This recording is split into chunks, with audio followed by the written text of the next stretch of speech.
Hi all, welcome to my channel. Today I'm going to show how do we make homemade coriander powder. It's a quick, easy one, simple.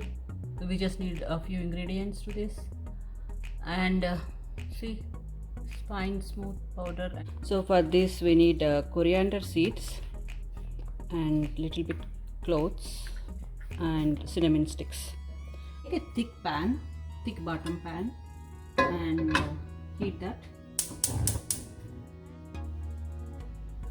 And add around 10 cloves. Add 4 to 5 cinnamon sticks this size, and put it in the medium flame. Roast them. When roasting itself, you'll get nice aroma. This adding cloves and cinnamon sticks will give you a nice flavor to your, and you can avoid adding additional garam masala to that if you have the coriander powder make like this.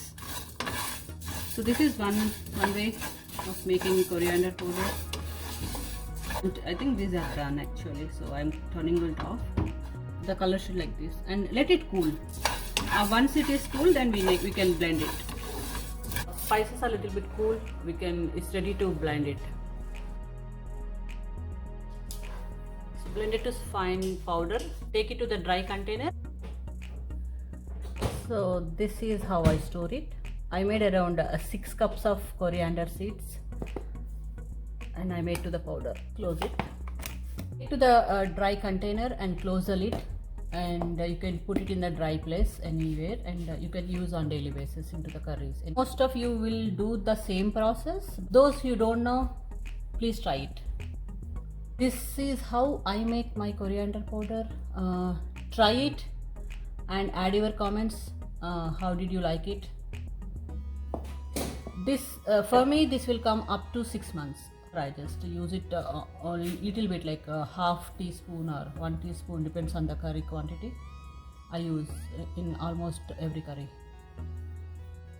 Homemade coriander powder with Indian spices. It gives nice flavor and taste. Hope you all like this video. Please like it, share it, and subscribe to my channel for more videos like this.